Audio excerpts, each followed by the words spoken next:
Bonsoir, mercredi 4 mars, bienvenue dans le journal de la rédaction de TV 78, 26 minutes pour faire le tour de l'actualité locale. Voici les titres de cette édition.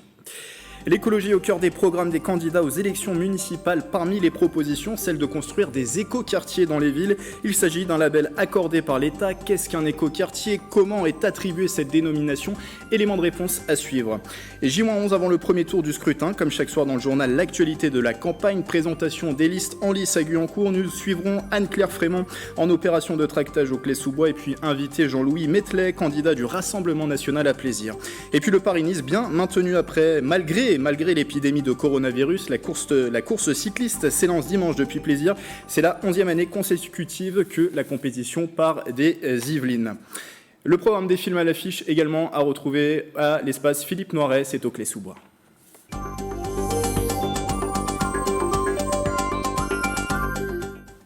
L'une des premières résidences intergénérationnelles d'Île-de-France inaugurée à Guyancourt. Elle a été inaugurée hier, ouverte depuis le début de l'année. Cet ensemble immobilier appelé Cocoonage propose 84 logements allant du T2 au T4, des habitations qui s'adaptent aussi bien aux familles qu'aux seniors. Particularité de ce concept, il offre des services qui favorisent les échanges et la solidarité entre les résidents. Aurélie Ronce pour les interviews.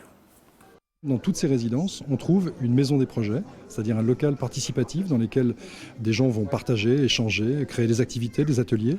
Et donc dans toutes ces résidences, on a un lieu, maison des projets, on a un gestionnaire animateur qui va accompagner le lancement, l'impulsion du projet résidentiel collectif. Le gestionnaire animateur, lui, est là 4 jours par semaine, pendant 2 années, et pendant ces 2 ans, il va construire selon l'intérêt, il est là dès l'entrée des lieux, et avec chacune des personnes, il va mesurer l'intérêt de chaque individu, chaque ménage, pour participer ou pas. Dans l'actualité également, le département des Yvelines présente son premier bilan carbone. Il a été dressé par la collectivité avec l'accompagnement d'un cabinet de conseil depuis le 2e semestre 2019. Les 8 principales sources d'émissions de gaz à effet de serre ont été dévoilées. Achat de fonctionnement, amortissement de la voirie. Et en tête, ce sont les collèges qui occupent les 3 premières places. Déplacement des élèves responsables de 21% des émissions, énergie des bâtiments ou encore repas scolaires pour 16 et 15%. Le département a intégré cet enjeu environnemental au cœur de sa stratégie pour améliorer ce bilan carbone. Les propos recueillis par Mickaël Elmidoro. On va tout faire pour qu'il y ait et la quantité et la qualité. Puisque vous évoquez les collèges, on veut surseoir au programme de reconstruction ou de construction de 9 collèges, de façon à en faire des collèges écologiques et en particulier en structure bois. Donc on prend du retard. Mais nous nous efforcerons néanmoins de financer ces 9 collèges. C'est vrai que ça risque de nous coûter un peu plus cher, mais on fera cet effort. Et d'écologie, il en est question pour le premier tour des élections municipales J-11 avant ce premier tour, c'est le dimanche 15 mars. La notion d'écoquartier revient constamment dans les idées des candidats, elle est régulièrement citée pour les villes. On parle de ce dispositif avec Nicolas Dandry, bonsoir. Bonsoir Grégory. De la rédaction de TV 78. Alors qu'est-ce qu'un écoquartier? Eh bien Grégory, un écoquartier c'est un label que peut obtenir un projet d'aménagement qui prend en compte les principes du développement durable. À l'origine de cette appellation, la loi de programmation relative à la mise en œuvre du Grenelle de l'environnement. C'est un texte qui date de 2009. Et à l'article 7, alinéa 3, on voit que l'État encouragera la réalisation par les collectivités territoriales d'opérations exemplaires d'aménagement durable des territoires.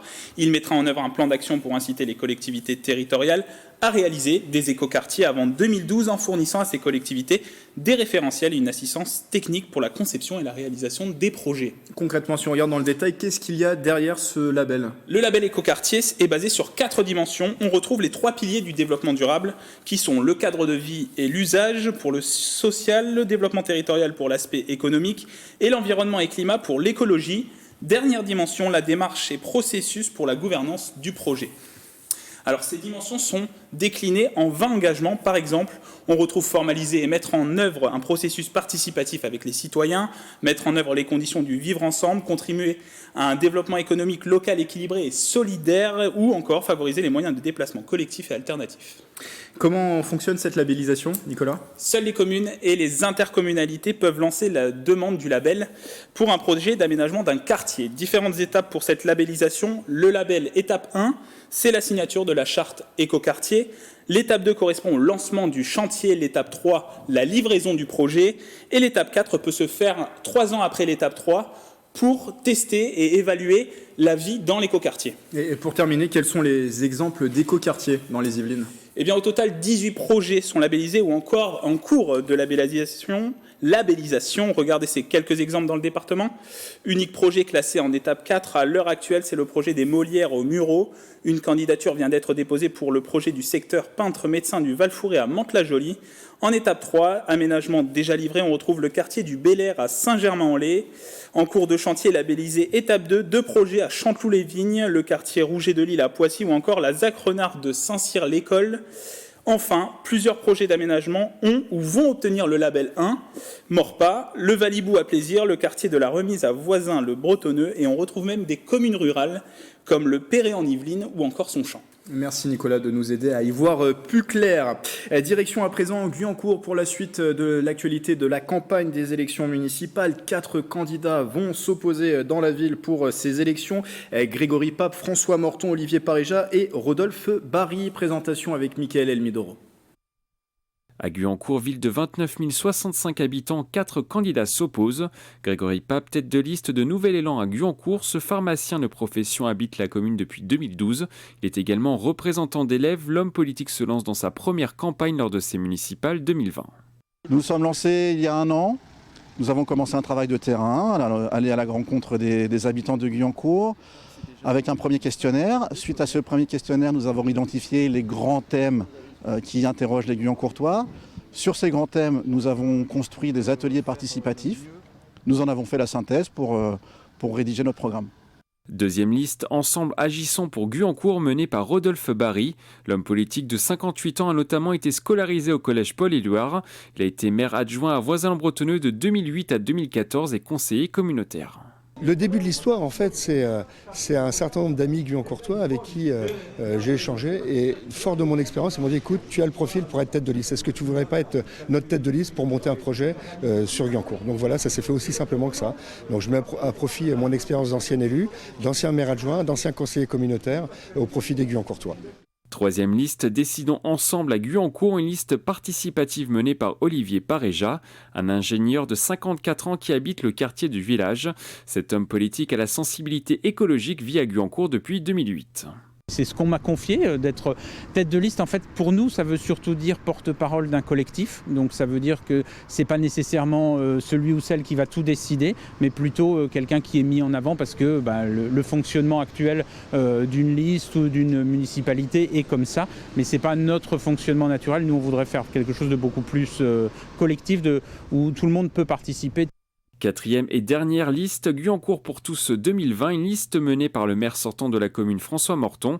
L'homme de 50 ans a été auparavant premier adjoint au maire en charge de l'éducation de la jeunesse et de la politique de la ville. Sur le plan professionnel, il est enseignant spécialisé. J'assume parfaitement ce bilan. Ce bilan, il est encore une fois apprécié pour rencontrer très régulièrement et au quotidien l'ensemble des habitants de Guyancourt. Je sais qu'ils apprécient effectivement les actions et les réalisations mises en place durant ce dernier mandat. C'était déjà le cas dans les mandats précédents, mais il s'avère que je n'étais pas élu à l'époque. Mais j'assume totalement ce bilan et on en est particulièrement fiers. À plaisir, on l'a appris avec le dépôt des listes officielles. 5 candidats sont engagés dans la campagne. Bonsoir Jean-Louis Mettelet. Bonsoir Monsieur Canalé. Vous êtes la tête de liste de Rassemblement pour Plaisir. Vous faites partie des 4 candidats dans les Yvelines à avoir été investis par le Rassemblement national. La formation, je le précise, est aussi présente dans d'autres villes par le biais d'alliances. Précisons qu'à Plaisir, une liste Front National avait récolté en 2014 9,25% des voix. Une liste conduite à l'époque par le conseiller municipal d'opposition Alexandre Nicolic. Et pour vous, Jean-Louis Mettelet, vous avez été engagé au sein d'un conseil municipal pendant 10 ans en région parisienne, dans une autre ville de la région parisienne. Pourquoi vous engagez cette fois-ci à Plaisir ? Tout à fait. Donc, j'ai été autrefois effectivement conseiller municipal à l'opposition. Aujourd'hui, nous voulons servir Plaisir. Nous avons remarqué que dans la ville, malheureusement depuis 8 ans, ce n'était plus du tout le même climat qu'autrefois. Nous avions un ancien maire, Joël Regnault, où on pouvait aller le voir, il était dans la ville, on pouvait discuter, lui poser des questions. On avait des réponses plus ou moins satisfaisantes, mais au moins on avait une vie municipale sur Plaisir. Aujourd'hui, on a du mal à rencontrer notre maire, on la voit que dans des réunions publiques Et lorsqu'il y a une réunion, souvent on nous impose, on va dire, des projets. Dans une réunion de concertation, finalement, on n'est pas écouté. Donc on est très insatisfait de l'ambiance et de la dérive que l'on a depuis 8 ans. Joëlle Regnault qui a été élue jusqu'en 2012 et Joséphine Coleman-Berger lui a succédé. Elle est d'ailleurs candidate à nouveau pour un prochain scrutin. Est-ce que la liste que vous présentez au Plaisirois, est-ce qu'elle est similaire à celle qu'avait présentée le Front National en 2014 ou elle est renouvelée aujourd'hui? Alors bien sûr, il y a un renouvellement, hein, puisqu'il y a des personnes qui... ont fait un chemin depuis 8 ans, qui ont évolué, qui ont déménagé ou qui, je ne sais pas, ne s'intéressent plus ou au contraire d'autres personnes s'intéressent aux affaires municipales. Donc bien sûr, c'est une liste qui a évolué en 8 années, tout à fait. Donc avec de nouveaux visages. Alors un triptyque pour votre programme, sécurité, identité et proximité que l'on va détailler dans un instant. Sur le plan des projets, alors vous dénoncez un manque de concertation finalement de la maire Joséphine Coleman-Berger, mais sur le plan des projets, quel regard vous portez sur ce qui a pu être mené sur le dernier mandat? Sur le dernier mandat, en fait, moi, il y a plusieurs projets sur lesquels on n'avance pas. Ça fait 8 ans que j'alerte la mairie sur certains projets et on n'a pas avancé. Voilà, il y a des sujets qui bloquent et puis il y a des sujets qui avancent. Je trouve que nous avons, à Plaisir malheureusement, il y a une politique effectivement de limiter les dépenses qui est très bien, mais sur certains domaines, c'est parfois trop juste. Et donc il faudrait vraiment une écoute des habitants et offrir une qualité de vie, ce que nous n'avons pas forcément ou pas suffisamment sur notre ville. Alors si on détaille votre programme sur le volet identité, la mesure principale c'est de préserver le cadre de vie à Plaisir. Alors vous proposez notamment de dynamiser le centre-ville, limiter la bétonisation, ça fait partie de vos propositions. De quelle manière vous comptez y parvenir? Alors dynamiser le centre-ville, c'est quelque chose qui faisait déjà, qui était déjà criant dès l'arrivée de Madame le maire en 2012. Donc rien n'a été fait en 8 années. Alors il y a une rénovation qui a été enclenchée du centre-ville. Alors oui, il y a des effets d'annonce, effectivement. Nous sommes sur Plaisir sur une politique d'annonce, une politique de communication. Et finalement, nous ne sommes pas écoutés. Nous n'arrivons pas à nous faire entendre. Par exemple, nous avons des problèmes sur le stationnement à la gare Plaisir-Grignon. Ça fait plusieurs années que j'en parle, que j'ai demandé un parking sur cette gare, et c'est un projet qui n'a pas avancé en 8 années. Ça fait partie de vos propositions, ça, le parking? Oui, tout à fait. Effectivement, c'est une question très importante pour nous, puisque de nombreux, à la fois des Plaisirois comme des gens extérieurs, ne parviennent pas à se garer pour prendre le train, alors qu'on parle aujourd'hui d'écologie, de prendre les moyens alternatifs de transport. En fait, il n'y a pas une offre de parking satisfaisante sur la gare de Plaisir-Grignon. Alors sur le volet sécurité, vous voulez augmenter les moyens de la police municipale, développer la vidéoprotection et aussi lutter davantage contre la délinquance, notamment au quartier du Valibou, qui a été touché par des phénomènes de violence, des affrontements notamment avec la police. Comment vous comptez lutter justement contre cette délinquance? Oui, il y a la violence et puis il y a aussi les stupéfiants. Il y a des trafics de drogue, il y a beaucoup de choses qui ne vont pas. Alors c'est vrai qu'on rénove ce quartier ou cet éco-quartier, mais on oublie finalement le fond, une politique de fond et non pas une politique d'apparence. Une politique de fond, c'est déjà dire, dans ce quartier, il y a de la violence. Si on met plus de 60 millions d'euros dans ce quartier, on peut quand même consacrer une partie de cette somme à la sécurité. Si vous promenez dans Plaisir, je pense que vous n'aimeriez pas être agressé ou être en danger dans notre ville. Donc je pense que les priorités ne sont pas toujours bien définies actuellement et qu'il faut offrir aux Plaisirois et aux Plaisiroises une sécurité, pouvoir se promener et être heureux dans notre ville. Et le dernier axe, c'est la proximité. Alors, vous souhaitez notamment rapprocher les quartiers. Il y a une proposition, par exemple, de créer des navettes interquartiers. Ça, ce sont des pistes, pour rapprocher davantage les Plaisirois. Ce n'est pas une piste, c'est une certitude. On voit dans de nombreuses villes des navettes interquartiers et c'est très utile pour les habitants. Les personnes âgées qui ne peuvent pas conduire ou se déplacer aimeraient ces navettes interquartiers, ainsi que les personnes avec handicap, peut-être aussi des enfants. Et il faut savoir qu'il y a eu une modification du réseau de bus qui a mécontenté la population, et malgré tout, on a un nouveau dispositif de réseau de bus qui n'est pas fonctionnel, qui qui ne convient pas à beaucoup de personnes. Et le projet est passé, malgré des fausses concertations avec les habitants. Il y avait beaucoup de personnes remontées contre ce projet et malgré tout, il est passé. Un dernier mot sur la question de la santé. Plaisir est classé en zone d'action complémentaire. On sait que c'est un problème qui va se poser à Plaisir et que de nombreux médecins qui partent à la retraite et qui seront non remplacés. Vous souhaitez-vous, par exemple, la création d'une maison médicale? C'est ça, à Plaisir? Oui, tout à fait, monsieur Canalet. Donc, une maison médicale, c'est indispensable et je ne comprends pas pourquoi l'équipe municipale n'a pas prévu, n'a pas géré cela depuis 8 ans. On savait que les médecins étaient âgés, qu'il y en aurait beaucoup de départs en retraite.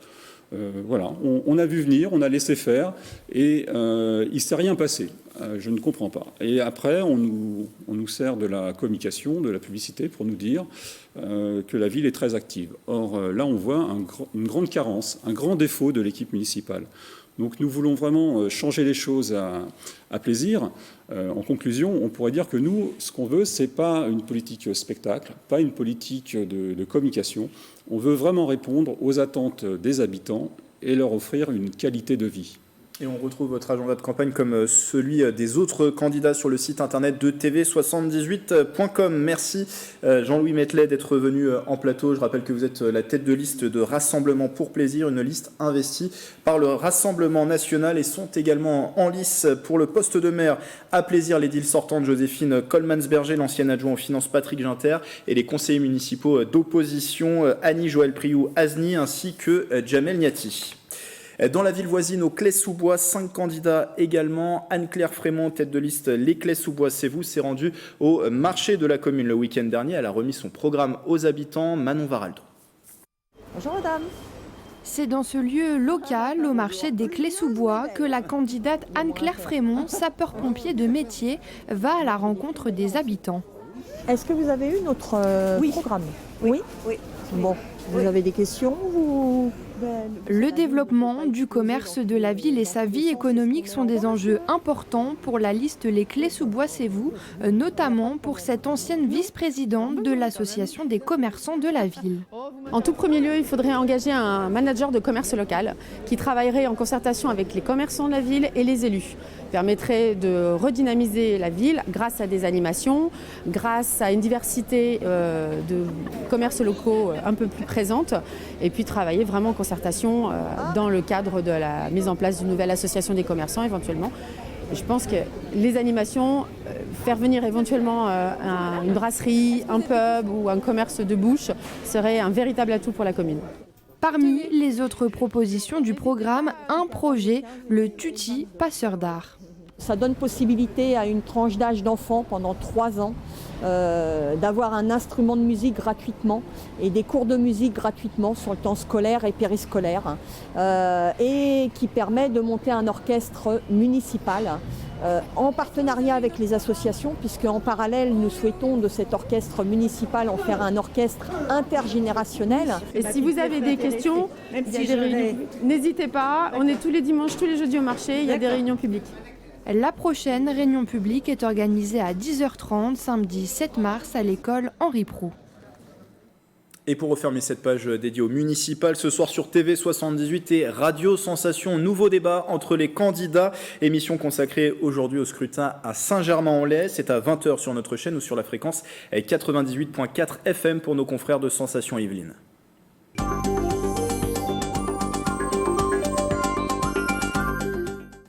C'est la première grande course européenne de la saison. Le 78e Paris-Nice démarre dimanche. Première étape au départ de Plaisir. Le lendemain, les coureurs s'élanceront de Chevreuse. C'est la 11e année consécutive que la course au soleil part des Yvelines. On en parle avec notre consultant cyclisme, alors que mon stylo tombe, sur TV78. C'est Yann Dujarrier. Bonsoir. Bonsoir. Et vous êtes également, je le précise, licencié au club de Vélizy, champion du monde Masters de vitesse individuelle sur piste. Un Paris-Nice maintenu malgré l'épidémie de coronavirus. Plus de 200 cas en France, 4 morts au moment où nous enregistrons cette interview. Est-ce qu'il fallait maintenir la course? Bien sûr. Alors moi, je suis contre toute prise de panique. Voilà, oui, coronavirus ou pas coronavirus. Il faut continuer de vivre, il faut continuer. Bien sûr qu'il faut faire attention. Donc lavage des mains plus régulièrement et puis continuons la course. Quelques perturbations forcément. Déjà Arnaud Démare, le Français de la team Cofidis qui ne participera pas au Paris-Nice, il est confiné avec une partie de son équipe à Abu Dhabi en raison de l'épidémie du Covid-19.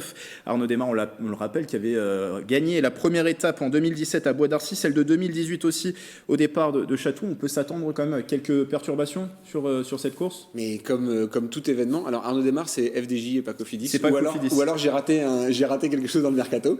Mais donc bien sûr il va y avoir des perturbations pour tout. Oui, bien sûr que tout le peloton qui était à Abu Dhabi est resté cloîtré à l'hôtel depuis maintenant presque une semaine, je crois, parce que même le Tour d'Abu Dhabi n'a pas fait les 2 dernières étapes.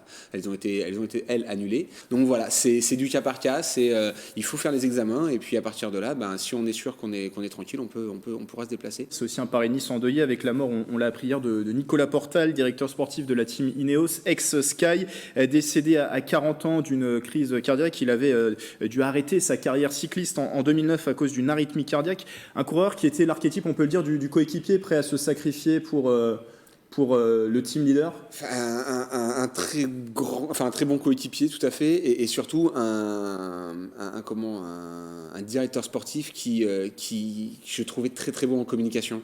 J'appréciais beaucoup le personnage parce que malgré les critiques qu'il peut y avoir aussi bien sur Sky ou Ineos, mais il arrivait toujours à passer et il a toujours prôner le fait que ce soit une équipe clean et voilà, j'espère que l'avenir nous fera savoir qu'en effet il avait raison et qu'il n'a jamais menti. Maintenant c'est vrai que c'est un décès très jeune qui choque le milieu cycliste parce que voilà, 40 ans c'est quand même pas normal et puis ouais, je trouvais que c'était un mec qui était sympathique. Je le connaissais pas, je l'ai jamais rencontré, j'ai jamais discuté avec lui, mais voilà, dans les interviews, je l'ai toujours trouvé sympathique, très sérieux dans ce qu'il faisait, mais voilà, parfois on pouvait sentir qu'il gardait un certain retrait, mais que c'était quelqu'un qui pouvait être assez déconneur. Et ouais, moi j'appréciais bien ce personnage et j'aime bien l'équipe Sky malgré tout ce qui peut être dit autour d'eux. Un mot pour terminer sur la première étape de cette course, dimanche, étape de 154 km entre plaisir et plaisir, une boucle dans les Yvelines avec des difficultés à franchir. On pense au Côte des Ménules de Naufle-le-Château. C'est ça les principales difficultés. Alors pour un peloton professionnel, c'est anecdotique. Maintenant, ça va quand même être une belle étape. J'ai regardé la météo les prévisions météo qui ne sont pas idéales. Ça va être un temps de mars sur la région parisienne. Il fait beau samedi, malheureusement, il y a moins bien dimanche. Moi, ce que j'apprécie sur ce parcours, c'est la fin de parcours qui fait un petit escargot. Et donc, les gens qui voudront voir le peloton plusieurs fois, en étudiant bien la carte, pourront couper et aller voir les coureurs à plusieurs moments. Et aussi les 2 derniers sprints qui sont à moins de 35 km de l'arrivée, les 2 derniers sprints, et ils sont rapprochés de 13 km. Ça va être aussi assez sympa d'essayer d'aller voir les deux. Et donc ça va faire un peu de spectacle, une fin d'étape qui risque d'être très, très rythmée. Par contre, difficile pour les échappés, je pense, à cause de ces 2 derniers sprints, de ces 2 sprints pour le classement à points qui vont être sur la fin de parcours. Je pense que les échappés vont être compliqués pour rejoindre l'arrivée. Et puis il y a cette dernière côte à 4 km de l'arrivée qui de toute façon ne fera que cette étape n'est pas faite pour les sprinters mais plutôt pour les punchers. Un dernier mot, un pronostic sur ce Paris-Nice 2019. On sait qu'il y a Egan Bernal, dernier vainqueur de ce Paris-Nice et aussi dernier vainqueur du Tour de France. Julien Alaphilippe, le Français. Qui voyez-vous l'emporter? C'est très difficile puisque c'est le début de saison. Julien Alaphilippe n'est pas en grande forme sur les premières étapes, sur les premières courses qu'il a pu disputer. Je pense qu'Ineos, ça va être compliqué avec la perte du directeur sportif dont on a parlé, Richie Porte juste avant. Nicolas Portal, pardon. Par contre, ouais, je vois bien des coureurs type Richie Porte, des coureurs de l'Education First ou de grosses structures, mais voilà, des coureurs que l'on voit plutôt en second couteau sur le Tour de France, mais voilà, briller sur ce Paris-Nice. Voilà, ça va être... j'ai pas pu avoir la liste des engagés, puisque c'est compliqué avec le coronavirus, mais voilà, je pense que des grosses structures, très l'équipe australienne, Mitchelton Scott par exemple, voilà, qui ont des très bons coureurs, risquent de pouvoir tirer leur épingle du jeu un peu plus facilement, je pense. Voilà. Départ donc ce dimanche à 11h, première étape au départ de plaisir. Le lendemain, les coureurs s'élanceront de Chevreuse. Merci Yann Dugerier. Et je précise que vous êtes le consultant cyclisme de TV78.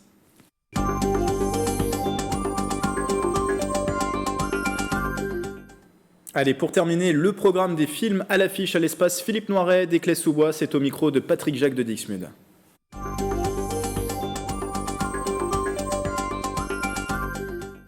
Cette semaine, dans les salles de l'espace Philippe Noiret d'Éclès-sous-Bois, nous vous proposons le film d'animation En avant, en sortie nationale et à partir de 6 ans, qui vous raconte l'histoire de 2 jeunes frères elfes qui cherchent à découvrir un monde meilleur dans leur monde imaginaire. Nous vous proposons également le très attendu dernier Clint Eastwood, le cas de Richard Jewell, et les images vagabondes en partenariat avec l'association Contre-champ, un festival qui met l'accent sur les femmes rebelles, avec Jackie Brown et Woman at War ce lundi, et également Les Invisibles et Thelma et Louise pendant 2 semaines les 2 lundis prochains. Nous aurons également Rebelle pour le jeune public. Enfin, nous vous invitons à venir la semaine prochaine pour l'avant-première de Pinocchio. Retrouvez toutes ces informations sur le site d'Éclès-sous-Bois et à très bientôt à l'espace Philippe Noiret.